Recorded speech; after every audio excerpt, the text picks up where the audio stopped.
El tema de esta noche se llama una fe o fe consecutiva. Josué capítulo 24, fe consecutiva. ¿Qué es la palabra consecutivo?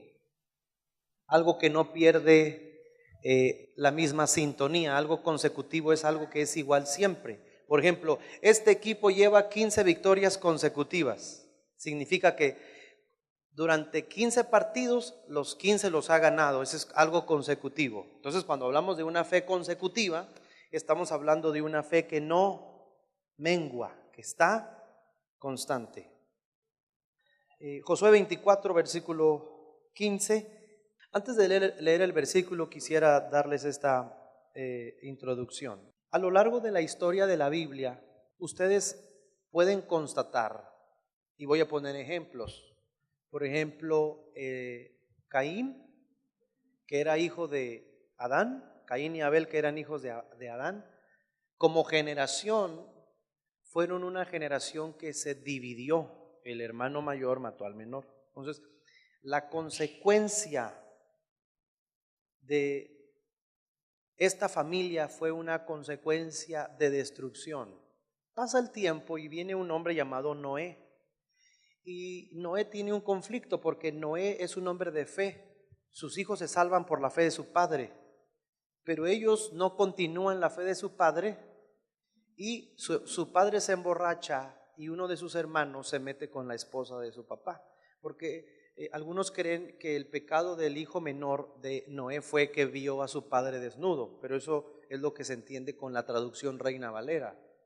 Cuando dice no descubrirás la desnudez de tu padre, no está hablando de que no lo vas a ver desnudo. Por accidente uno puede hacerlo, ¿verdad? Pero cuando usted ve en la ley en Éxodo, se da cuenta que descubrir la desnudez de tu padre es meterte con la esposa de tu papá, en ese sentido.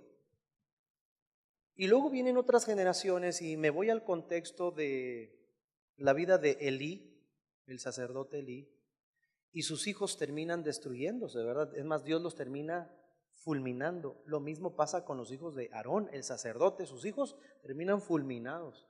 Y si continuamos la historia, nos damos cuenta que los hijos de David y toda su familia termina siendo una familia que se destruyó por completo. ¿Qué quiero decir con esto a los padres que estamos aquí? Que tenemos un contexto, ¿verdad? Aunque también hay familias que continúan, que tenemos un contexto en una irresponsabilidad familiar, una irresponsabilidad matrimonial, una irresponsabilidad de los padres de familia, ante una fe que profesan o que vivimos, pero que nos cuesta transmitírsela a nuestros hijos. Y la falta de transmisión o la falta de transmitirle la fe a nuestros hijos produce una frustración en nosotros mismos, porque es difícil, de verdad, es difícil reconocer cuando, a pesar de que tenemos una fe puesta en nuestro Señor, que nuestros propios hijos terminen destruyéndose, a pesar de que conocen de la palabra del Señor. O sea, es difícil. Al final uno tiene que aceptar la situación en la que vive y la realidad en ese contexto, pero qué difícil es comprender o querer razonar el por qué, si este hombre es tan ungido de Dios, por qué sus hijos son drogadictos, o por qué su hija fracasó en tal cosa y etcétera, y por qué, si esta es una gran mujer de Dios entregada al Señor, cómo es posible que sus hijas, en vez de seguir el ejemplo de su madre, hacen todo lo contrario. Yo creo que pues verdad, a cualquiera nos puede pasar, y yo me incluyo porque tengo 2 hijos. A cualquiera de los que estamos aquí, porque lamentablemente no hay una fe consecutiva. Consecutiva significa que mi padre fue un creyente en Dios, independientemente que él haya sido pastor, y la generación de mi padre, que soy yo, la primera generación, continúa la fe en Dios. Pero mis abuelos por parte de mi padre no fueron creyentes. Entonces, a partir de mi padre, que era prácticamente difícil, no imposible, porque para Dios no hay nada imposible, pero prácticamente era difícil que mi padre se convirtiera al Señor, y donde encontró a Dios fue en la cárcel. Entonces él se encontró con la luz, con la verdad, con el camino, con Jesús. Y él dice, este es el camino que quiero para mi vida. Y en consecuencia nos enseña el camino a todos mis hermanos. Y ahí entro yo. Entonces la fe de mi padre es consecutiva en mi generación, deseando que la fe de mis hijos sea consecutiva. Pero les tengo una buena y mala noticia. ¿Están listos? La buena noticia es que los que estamos aquí seguimos a Jesús. La mala noticia es que si no aceptamos nuestra responsabilidad bíblica, nuestros hijos, a pesar de que vengamos a la iglesia, se pueden perder. Y vamos a la Biblia, que es lo que Dios nos encomienda. Fíjense lo que dice Josué 24:15. Josué le habla al pueblo, le habla a los hombres del pueblo y dice: si mal les parece, sirvan a servir a Jehová, escojan hoy a quién van a servir, si a los dioses a quienes sirvieron vuestros padres cuando estuvieron del otro lado o al otro lado del río, o a los dioses de los amorreos en cuya tierra habitáis, pero yo y mi casa serviremos a Jehová. Entra una convicción fuerte. El padre de familia habla por toda su familia. Dice, les da a entender, yo a ustedes y a sus hijos no los puedo obligar, porque es lo que está dando a entender, a sus hijos, a sus familias, en sus casas yo no me puedo meter. Soy su líder, pero yo no puedo ir más allá. Soy su pastor aquí en la congregación. Está diciendo, si hay una guerra, ustedes vienen conmigo porque Dios me da la estrategia. Congregacionalmente todos juntos vamos a ganar, vencer. Pero cuando habla ya de situaciones internas, familiares, en el matrimonio, en casa, Él está diciendo, ahí yo no puedo intervenir. Yo no puedo ir más allá de lo que puedo compartir como su líder. Así que ustedes, si les habla, y si usted ve el contexto, no está hablando con mujeres ni familias, dice que reunió a todos los hombres, a las cabezas de hogar, y les dijo, si ustedes quieren servir a los dioses que sirvieron sus padres, les está dando una opción. Y lo que aprendimos el domingo que no estuvimos nosotros, pero yo sé que ustedes aprendieron, es, duraron 430 años de esclavos. Fueron muchas generaciones que se perdieron en el camino, en el trayecto, desde la vida de José el soñador que terminó conquistando Egipto hasta la aparición de Moisés. Fueron muchos años de silencio que estaba sucediendo esa esclavitud. 430 años. Para que después de 430 años se encontraran con el Dios de Abraham, de Isaac y de Jacob. Y el Señor, en su infinita misericordia, desde Jacob, Dios de Abraham, Dios de Isaac, Dios de Jacob, Dios de José, después 430 años. El Dios de sus tatarabuelos se perdió en 430 años. Lo encuentran con Moisés, ahora lo tienen, ya lo libró de Egipto. Ya pasaron el Jordán, Con Moisés no pudieron, con Josué pudieron. Ya estar en la tierra prometida, ya se les repartió las casas. Ya cada quien está en el fraccionamiento, cada uno agarró su pedacito, sus hectáreas, cada quien con sus árboles, su cultivo, se repartieron el ganado de la conquista. Ya todos están enriquecidos, tienen buenas tierras, buenas casas, están en bendición, ya están del otro lado. Y ahora el líder Josué les dice, escojan si van a continuar sirviendo al Señor o van a seguir con los dioses que servían sus madres.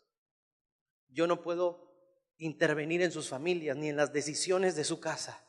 Pero entonces él voltea con los suyos y les dice, pero yo y mi casa, lo que depende de mí, estos mis hijos, ahí donde los ven. ¿Y sabe cuántos hijos se cree que tenía Josué? No sé. Ay, apúntale. No sé la verdad, pero tenía muchos hijos. Antes no tenían de a un hijo ni de a dos, era una tribu de 12 para arriba, era por docena la cosa antes, ¿no? Estaba diciendo, todos mis hijos, toda mi casa servirá al Señor. ¿Sabe qué está detrás de esa declaración? De eso me encargo yo. Los míos sí le van a servir al Señor. Tal vez los suyos no lo sé, si van a seguir sus dioses no lo sé, pero mis hijos, mi casa y toda mi familia, yo y mi casa serviremos al Señor. ¿Cuál es qué término puedo usar? Lo que ha vendido la modernidad, las ideas que han venido a destruir, creo yo, a las familias, es el respeto hacia las decisiones de nuestros hijos. Y sin embargo, aunque la vida representa que el respeto al derecho ajeno es la paz, ¿verdad? Como dijo Benito Juárez, yo tengo que respetar al otro. Cuando se trata de creencias y de fe, uno tiene que llevar a su familia a la misma fe y que tenga el encuentro con el mismo Dios que nosotros hemos tenido. Ahora, aquí los musulmanes nos ganan a todos los cristianos en esta fe consecutiva. Para ellos una fe fanática, pero es rarísimo que el hijo de un musulmán no siga a Mahoma. Es rarísimo que la descendencia de estos árabes, de estos creyentes fanáticos en ese islamismo que amenaza, es difícil que la familia de ellos, es difícil, decidan no quiero nada con el Islam, no, para mí Mahoma no existe. Es muy difícil. El hecho de nacer en una familia bajo la religión del Islam te va a hacer islamista, te guste o no te guste. Y si te sales de nuestra religión, escuche, y usted puede ver la historia y más, consulte el Google, el YouTube, lo que usted, y consulte historias de familias. Si tú te sales de la creencia de tus padres, tus mismos padres te dan la espalda y te consideran un bastardo. A esta familia usted ya no puede pertenecer. ¿Pero por qué, papá? Porque usted ya no cree en nosotros. Hay historias de musulmanes o de personas de ese ámbito, de aquella región, que se han convertido a Jesús. Pero el hecho de convertirse a Jesús representa incluso la amenaza de sus propias vidas. No digo que tengamos que ser como ellos, pero nosotros les facilitamos la vida a nuestros hijos y les hacemos creer que esto es un asunto voluntario. Bueno, es voluntario porque tienen que servir a Jesús voluntariamente. Pero vaya conmigo a Deuteronomio 6. Vamos a leer esto que hemos leído anteriormente, Deuteronomio 6, versículo 6. Quiero que lo leamos en la fuerza que Dios quiere que leamos los padres de familia esta palabra. Deuteronomio capítulo 6, versículo 6. Bueno, desde el 4 para que veamos todos el contexto. Deuteronomio 6, 4. ¿Lo tienen, mis hermanos? Pónganme atención, antes de leer, mírenme tantito, miren. Lo vamos a leer como si fuéramos musulmanes, aunque no lo seamos. Con esa fuerza de creencia, Dios quiere que leamos de lo que se trata la vida cuando se encuentra con Cristo. En el caso de nosotros. Así que es así, Dios con contundencia quiere que leamos. Oye Israel, oye comunidad de fe, Jehová nuestro Dios, Jehová uno es.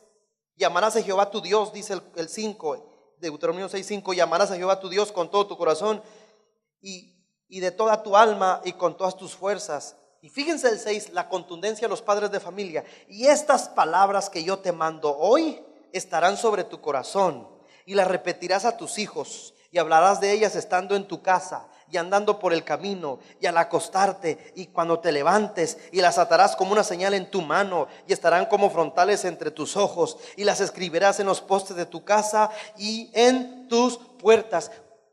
Resumen del 6 a lo que leímos. ¿Le vas a meter a Dios a tus hijos? Por todas partes, a la hora que sea, en la sopa, en el espejo, en la pared, y le vas a volver a hablar, y le vas a hablar, y le vas a hablar, y le volverás a hablar, y la repetirás, y le hablarás, y le volverás a hablar, y seguirás hasta que me crean. Eso es lo que Dios da a entender. Con ese fanatismo bueno, no negativo, tendrás que hablar de mí. ¿Cuál es la responsabilidad de nuestros padres? Que ellos crean en esta fe que cambia vidas. Pero ¿cuál es la postura de muchos padres de familia? No lo quiero molestar. Que él se convenza solo. ella ya está grandecita. Y que tenemos una bifurcación de convicciones en un hogar donde se escucha Marcos Witt y se escucha Daddy Yankee. Un lugar donde se glorifica a Dios en un cuarto donde el hijo se droga en la misma casa.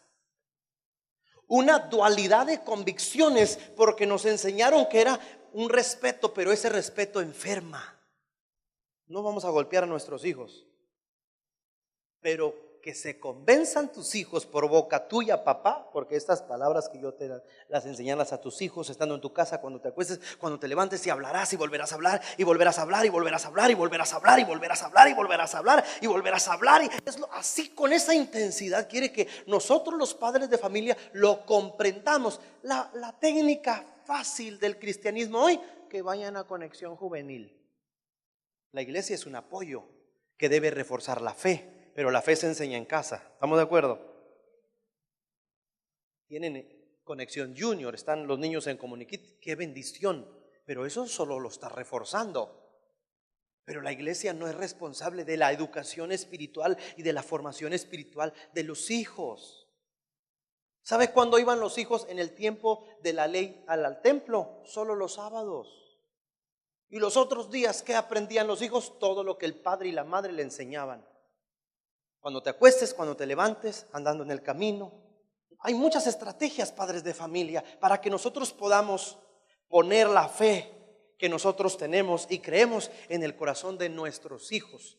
Pero créanme que la estrategia no es no decirles nada. La estrategia es, mira, se te va a aparecer a Dios en esta casa en todas partes, hasta que te convenzas de que Dios es el único camino. Dicen amén. Qué tristeza sería. Qué tristeza sería.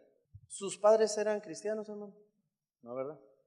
Qué tristeza sería que después de tantas generaciones de idolatría en su familia y usted se encontró con Cristo, que María y las gemelitas terminaran sin Cristo. Qué tristeza sería que él se encontró con la verdad y en vez de que la fe sea consecutiva y que cambie una generación, de repente nomás él goce de la salvación y de la vida eterna, mientras a sus hijos los va a ver de lejos en el infierno. Qué tristeza. ¿O no es tristeza eso?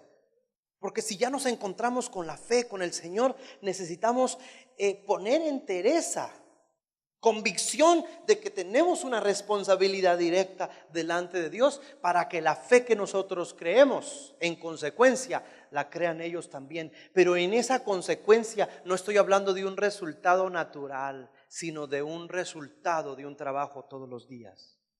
De un trabajo que hacemos todos los días. Todos los días. No podemos estar perdiendo a nuestras generaciones, hermanos. No podemos. Abraham, la primera generación, tuvo a Isaac. Isaac no se salió de la promesa. Isaac tuvo dos hijos. ¿Cuáles son? Esaú y Jacob. Uno se salió de la promesa, el otro no. Jacob permaneció. Así que estamos hablando, como yo les expresaba, a lo mejor lo vieron en el video, Abraham, primera generación, segunda generación Isaac, tercera generación Jacob. Jacob tuvo muchos hijos, pero se siguió la fe de su padre en la vida de José. Eso es una fe consecutiva. Y la fe consecutiva es algo que nosotros tenemos que transmitir. Mire cómo se transmite la fe tan sencillo. Que te diga tu hija, mamá, me duele la cabeza. La fe consecutiva nunca le dice a la hija, tómate una pastilla. La fe consecutiva es, ven hija, voy a orar por ti. Primero oro por ti. Padre, en el nombre de Jesús te pido que se vaya todo dolor de acá y quítale toda tristeza, toda angustia, toda desesperación, Señor. Haz la monja en el nombre de Jesús. Ahora, yo le tengo que enseñar a mi hijo que el primer recurso siempre será Dios. Y no estoy hablando de que Dios me va a fallar, que le duele más, etcétera. Yo ya le enseñé un principio, ¿verdad? Hija, ahora vamos a tomar la pastilla después de media hora, una hora. Y antes de tomarnos la pastilla, Padre, que esta pastilla que es ciencia, ¿verdad? Tú usas la mano de la ciencia que pueda hacer un efecto. Cómasela, mijo, tómesela. La fe consecutiva la demostramos en lo que nosotros practicamos y no solamente enseñamos.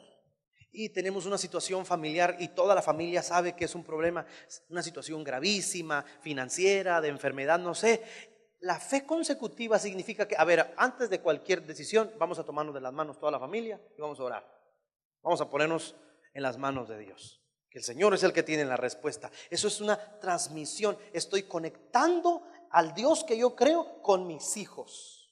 Pasan los años, tus hijos se casan, por fe siguen la fe en el Señor. Tú falleces, ¿verdad? Por la gracia de Dios. Y tus hijos recuerdan a ese padre o a esa madre que siempre ponía a Dios en primer lugar. Ellos van a hacer lo mismo con sus hijos. Ahora tus nietos que tal vez conozcas o algunos que ya no conozcas le van a decir a tu hijo, ahora como padre, papá, me duele la cabeza. Y él va a seguir la misma dirección que aprendió de ti. A ver, pues vamos a orar primero. Lo mismo, esa es una fe consecutiva que va avanzando, que va avanzando, que va avanzando, que se va rescatando la fe. Pero tiene que ver con el esfuerzo y el trabajo de todos nosotros como padres. Y es importantísimo que nuestros hijos crezcan y se desarrollen en un ambiente donde tengan la oportunidad de estudiar la tecnología, la computación, todo lo que se dan. Está bien, porque ellos necesitan esas herramientas para desarrollarse humana y naturalmente. Pero no les podemos quitar la fe. No les podemos dar la fe como una opción. Nuestros hijos tendrían que ver las cosas de Dios más obligatoriamente que las cosas de la escuela.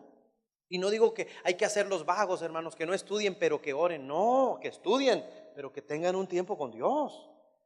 Que ellos entiendan que si van a brillar en la escuela, en la universidad o en la empresa que pongan, es por Dios. Hace años atrás estaba en Phoenix, Arizona, con el pastor Pablo Contreras. Y fuimos a un IHOP ahí a comer, a desayunar. Y el pastor estaba hablando con una persona del Islam, ¿verdad? Traía su gorrito que se ponen aquí todo. Estamos hablando en un horario, estamos hablando, estamos sentados platicando, ahí en el IHOP, dijo con permiso y se tiró. Y nosotros, ¿qué onda, pastor? Dile café. Duró 2 minutos nada más. Y ellos ya saben, incluso en su brújula al norte-sur, ellos saben hacia dónde se dirige y dónde está la mezquita en su región. Lo hacen 3 veces al día, esté con quien esté. Así tengan la cita más importante y firmar un contrato petrolero, aunque tengan ahí a punto de firmar, si llegó la hora no les importa, se van a tirar, esté la gente o no esté. Para muchos fanatismo, para ellos una fe consecutiva, es lo que han aprendido. ¿Cuál es la fe consecutiva de nuestros hijos? Les da vergüenza incluso en la escuela orar por los alimentos. Ni siquiera para eso son buenos, lo digo con todo amor y respeto. Pues ahora usted cree ganar almas o pedirle a Dios por una pareja para que Dios los dirija en su escuela. Muchos de ellos ni siquiera lo van a hacer jamás. Se van a dejar guiar por sus emociones y sentimientos. Porque en casa no los están guiando correcta y directamente, les están dejando todo a que él ya está grandecito, ella ya está grandecita, ella ya va a madurar, él sabe lo que tiene. No, yo y mi casa serviremos al Señor. Esa convicción tiene que estar en cada uno de nosotros.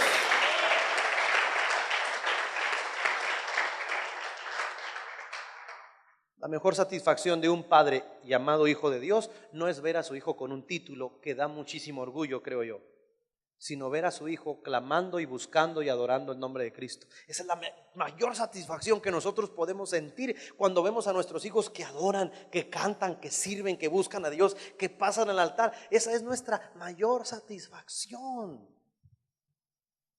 Que están llevando el camino de Dios por nosotros. Que ahí van encaminados, pero que no los podemos dejar a la deriva. Somos responsables por la palabra de Dios de que nuestra generación no se pierda. Jesús tuvo una generación, obviamente no tuvo hijos, pero si hablamos de sus 12 discípulos, se le perdió uno. Y él dijo: Señor, de los que me diste a ninguno perdí, excepto al hijo de perdición, para que se cumpliera la escritura. Pero Señor, me diste estos discípulos y a todos los he guardado en tu nombre. ¿Por qué Dios puso a los hijos que tienes en tus manos? Porque Dios confía que tú los vas a poder guiar y encaminar en el camino correcto.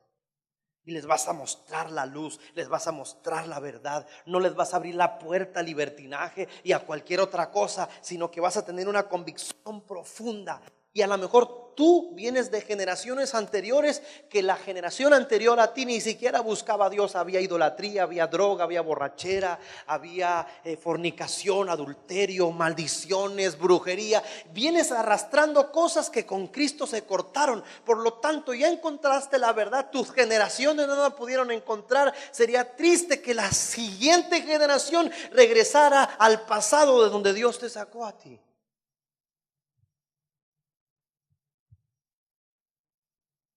Dicen amén.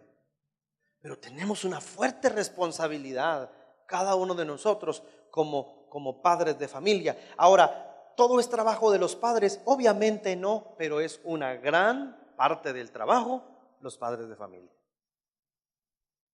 ¿Que los hijos van a tomar sus propias decisiones? Sin duda. Pero mi responsabilidad es meterles a Dios hasta por los dientes. Esa es mi responsabilidad.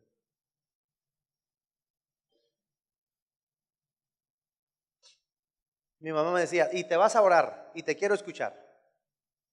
Así decía mi mamá. Porque ahí sí me pasaba que no decía nada, me hincaba nomás sin decir nada, pues me iba a dormir. Te quiero escuchar. Y cuando se trataba de leer la Biblia, a mí o mi hermano David, que era con el que más conviví, era, y vas a leer la Biblia y quiero escuchar qué está leyendo. Y en voz alta, para yo también aprendérmela. Y ahí estaba uno, la palabra, que la generación de Noé, que hijo de quién sabe qué, y que el otro hijo, y que lo es hijo de los hijos. Y lo vas a leer en voz alta. Llegamos a la iglesia, yo no tenía ni la menor idea, estando pequeño, de esto, pues. Pero te vas a poner a cantar y te pones a aplaudir sin ganas, ¿ok? Así. Una vez me acuerdo que una hermana, ya ves, antes era del cabello largo, ¿no? Me acuerdo que mientras mi mamá se descuidó, en una silla le amarré el cabello a una hermana. Pregúnteme cómo me fue afuerita. Todavía traigo el moretón de ese día. Mi mamá era, no vas a adorar, venga para acá, afuerita, en prudencia, ¡zas, zas! Y te pones a cantar. Adoraba como nunca. Ahora, hermanos, lo que estoy diciendo es, eso, aunque para muchos hubiera sido algo malo, me formó.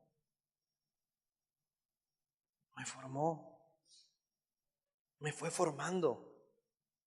Yo estoy en Hermosillo, ya se los dije en anteriores ocasiones, pero se los digo con convicción, porque tuve una madre que casi me agarró de las greñas, casi hizo la maleta, me subió un camión norte de Sonora, me subió casi a la fuerza. O sea, no crea que fue una despedida de lágrimas, que hubiera sido muy romántico, ¿no? No, mi mamá me escribió una carta, me metió en la maleta, y cuando me subió yo casi volteé a decir, o sea, voy a volver. Esa es el entendimiento de que mi generación no se va a perder. Le agradezco a mi madre, miren, estoy aquí. Con razón es pastor. Pobrecito, no tuvo opción. Y lo mismo les enseño a ustedes y los muchachos y señoritas que están aquí, que algún día se van a casar por fe en el nombre del Señor. Ustedes van a tener sus hijos y también tienen que tener ustedes en sus hijos una fe consecutiva. Debe ser consecutiva, la fe debe continuar y continuar y continuar y avanzar, que nuestras generaciones no se pierdan. Y termino con esto. ¿Por qué creen ustedes que Israel sigue siendo Israel? Si en el año 70, hablando después de Cristo, supongamos que este es un mapa, en el año 70 después de Cristo, Jerusalén fue destruida como nación. Y dice la historia que todos los judíos se esparcieron en diferentes partes del mundo. Eso significa que en el año 100 después de Cristo, si tú comprabas un mapa, nunca ibas a encontrar a Israel en el mapa. Pues yo oye lo que estoy diciendo, nunca. No está en el mapa del año 100 hasta el año 1900. Estamos hablando de 1800 y pico de años, donde en un mapa mundial no aparece el país de Israel. 1800 y pico de años. Algunos pueden decir, desapareció el país de Israel, ya no existe. Pero ¿por qué existe hoy? Y acaban de cumplir 70 años de estar restablecidos. Porque aunque no estaban dentro de una nación, la fe consecutiva, escucha bien, de generación en generación. Entonces imagina tú siendo judío en Alemania, tú siendo una judía en otra parte del mundo, en otra parte de Europa, tú en África, tú en Latinoamérica, todos judíos, pero todos tienen una misma enseñanza, una misma creencia. A pesar de estar esparcidos, tienen la misma fe, guardan el sábado, siguen la ley. Y aunque nacen y tienen otros idiomas, cuando se encuentran, la fe sigue siendo intacta para todos ellos. Su padre sigue siendo Abraham. Tremendo. Pasa generación y vienen la época donde los manda a matar Hitler y se esparcen, y después de esa Segunda Guerra Mundial se acaba la guerra, y en 1948 hay un decreto que algunos judíos compraron unas tierras, y en esos pedacitos de tierra se estableció en 1948 de nuevo. Por eso año 2018, 70 años después, se estableció de nuevo Israel, apareció de nuevo en el mapa. ¿Cómo? ¿Que no se supone que estaban destruidos? Nunca, porque no se trata de una región, se trata de una fe consecutiva. No se perdió la nación independientemente de no tener una tierra. La fe de ellos, miles de años después, saliendo incluso del año 70 después de Cristo, 4000 años o 5000 años después, siguen creyendo que su padre es Abraham. Y les cuento, son los dueños de Google, de Facebook, son el país que más premios Nobel ha ganado a nivel historia. Son los que más premios Nobel que tienen. Son los que más científicos le han dado al mundo, incluyendo Albert Einstein, entre otros. Son los dueños de casi todas las casas de cine que existen. Y puedo mencionar en México los dueños de Comex, los dueños de Monterrey. ¿Por qué creen que comen el cabrito? Diego de Montemayor, un mexicano judío, estableció Monterrey como ciudad. ¿Por qué cree que Monterrey es una ciudad próspera, industrial? Mucha riqueza. Y comen el cabrito por la Pascua de los judíos. Una fe consecutiva de generación en generación en generación. ¿Qué nos pasa a nosotros los cristianos? Que tenemos historias de grandes creyentes, pésimos hijos, pasan 2, 3 y en la tercera generación como que se acuerdan que viene de una línea, y entonces hay que continuar y estamos arriba y abajo. Tenemos que regresar a las raíces.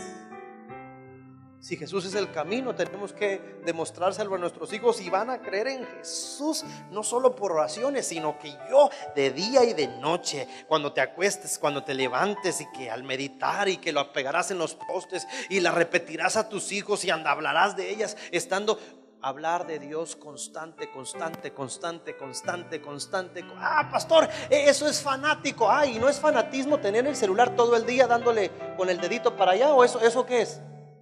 Eso es fanatismo. Eso es fanatismo, de que hay culto el miércoles y culto el domingo. Te gana el día. Son 2 horas de miércoles, 2 horas y media de domingo. Entonces digas día de culto. Es 2 horas de reunión.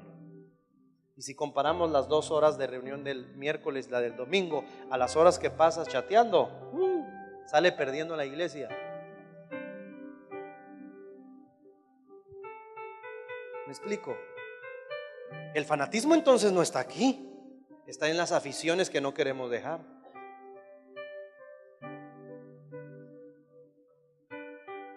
Qué gran diferencia fuera que cambiáramos los horarios, ¿no?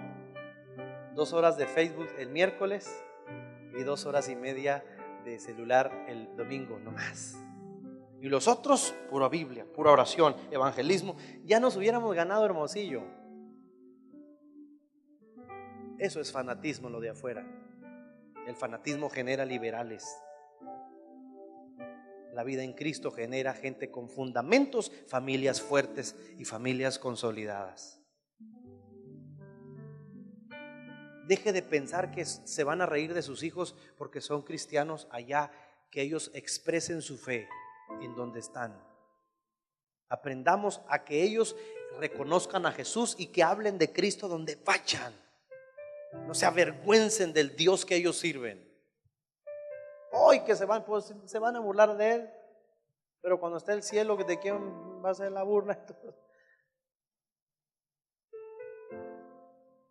No tratemos de sobreproteger a nuestros hijos. Busquemos todas las estrategias bíblicas y espirituales para que ellos sirvan al Señor. Así que, mis hermanos, con eso termino. Siempre digo lo mismo, ¿no? Pero miren, con eso termino.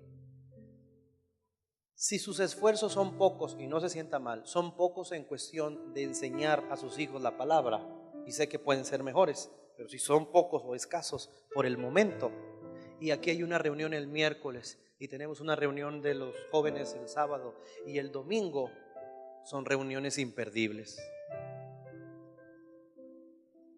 O sea, ya casi por obligación. Porque si es poco lo que enseñamos en casa y aprovechamos ese día para hacer tarea, para lavar, pues nos quedamos a dormir, entonces ¿cuál es el mensaje? Si tú, papá, que sirves a Jesús, te haces el dormido a veces, pues entonces durmamos todos, ¿no? Enseñémosle a nuestros hijos, y usted aprovecha la oportunidad que aquí se le va a enseñar a sus hijos para decir: te me vas a la iglesia y te me alistas rápido. Eso se llama: yo y mi casa serviremos. No, que se me sube al carro y lo pone ahí en la puerta, le da un beso y un jalón de orejas como mi madre y lo mete a la iglesia, y vas a aprender, y ahí te quiero. Aquí es donde pueden tener un encuentro con Dios. ¿No estamos de acuerdo? Yo sé que en muchas partes, pero de eso se trata. Aquí usted diga: no, lo voy a respetar y le voy a empezar a dar permiso, y se fue al antro, se fue a la fiesta. Allá en medio del alcohol, ¿qué Espíritu Santo se va a encontrar, hermano? Se va a encontrar al diablo, a las brujas. El que entendió, entendió. Llevemos a nuestros hijos a que la fe que nosotros profesamos, ellos también